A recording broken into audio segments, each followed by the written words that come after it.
Hello អ្នកគ្នាថ្ងៃនេះខ្ញុំមកប្រៀនអ្នកនរគ្នារបៀប download hack នៅលើ iOS អញ្ចឹងអ្នកគ្នាដើម្បី download hack នៅលើ iOS បានអ្នកគ្នាក៏ចូលមកកាន់ Telegram មកហើយអ្នកគ្នាអាចចូល link ក្រោម description និង comment បានដើម្បីចូលក្រុមមួយនេះអញ្ចឹងអ្នកគ្នាចុចលើក្រុមមកអ្នកគ្នាចុចពាក្យ iOS download តោះពេលនេះអ្នកគ្នាចុចចឹងហើយអ្នកគ្នាចុច copy link នេះមកអ្នកគ្នាតោះពីអ្នកគ្នា copy link ហ្នឹងហើយអញ្ចឹងអ្នកគ្នាថយវិញហើយអ្នកគ្នាចូលទៅកាន់ Safari របស់អ្នកនរគ្នា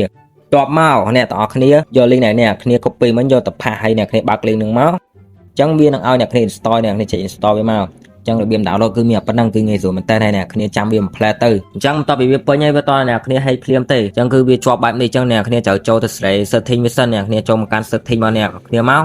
តមកអ្នកគ្នាអូសវាចូលមកក្រោមហើយអ្នកគ្នាចុចទៅលើពាក្យ general ហើយអ្នកគ្នាអូសចូលមកក្រោមទៀតអ្នកគ្នាចុចទៅលើពាក្យ VPN នេះអ្នកគ្នាអញ្ចឹងចុចវាមកតមកអ្នកគ្នាចុចអាខ្ចៅមកអញ្ចឹងអ្នកគ្នាចុចអាសបខៀវអ្នកគ្នាពាក្យ trash ហ្នឹងតទៅអ្នកគ្នាចុចអាហ្នឹងហើយអ្នកគ្នាចុច trash វាមកគឺអ្នកគ្នាអាចលេងបានហើយអញ្ចឹងអ្នកគ្នាចូលទៅកាន់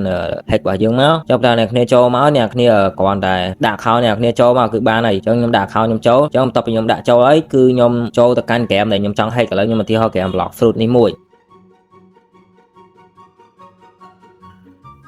បន្ទាប់មកវាតអ្នកគ្នាបើក hack ភ្លាមទេវាតម្រូវអ្នកគ្នាដាក់ key អញ្ចឹងអ្នកគ្នាក៏ចុចពាក្យ receive key នេះមកតមកអ្នកគ្នាចូលទៅកាន់ Discord ដែលខ្ញុំដាក់ link ក្រោម description និង comment តមកអ្នកគ្នាវាយពាក្យ /bypass អ្នកគ្នាវាយតាមខ្ញុំមកហើយអ្នកគ្នា pass link អ្នកគ្នា copy មកខ្ញុំដាក់ចូលមកអញ្ចឹងអ្នកគ្នាចាំតាមផ្លែគឺអ្នកគ្នាចូលបាន key គឺរបៀបយកបែបនេះគឺងាយស្រួលមែនតើជាងអ្នកគ្នាយកធម្មតាអញ្ចឹងអ្នកគ្នាចុច copy key ហ្នឹងមកតទៅអ្នកគ្នា copy key ហើយអ្នកគ្នាចូលទៅកាន់ game របស់អ្នកគ្នាវិញមកតមកអ្នកគ្នាយក key ហ្នឹងយកមក pass កន្លែងដែលវាឲ្យអ្នកគ្នាដាក់ key អ្នកគ្នាយកវាមក pass មកតអ្នកគ្នាចុចពាក្យ continue នេះមកអ្នកគ្នាអញ្ចឹងបន្ទាប់ពីអ្នកគ្នាចុចពាក្យ continue ហើយគឺវាអនុញ្ញាតឲ្យអ្នកគ្នាប្រើ hack បានហើយអញ្ចឹងអ្នកគ្នាយក skip យកអីយកមកដាក់មកហើយវីដេអូប្រៀនអ្នកគ្នា hack ក៏មានប៉ុណ្ណឹងដែរ hack នៅលើ iOS គឺងាយស្រួលមែនតើអ្នកគ្នាហើយបើសិនអ្នកគ្នាចូលចិត្តវីដេអូនេះអ្នកគ្នាកុំភ្លេចចុច like subscribe និងបើកសញ្ញារូបកណ្ដឹងម្នាក់មួយផងដើម្បីទទួលបានវីដេអូថ្មីៗនិងជួយលើកទឹកចិត្តខ្ញុំដើម្បីធ្វើវីដេអូប្រៀនអ្នកគ្នា hack game ផ្សេងៗទៀតអ្នកគ្នាអរគុណច្រើនអ្នកគ្នាសម្រាប់ការគាំទ្រ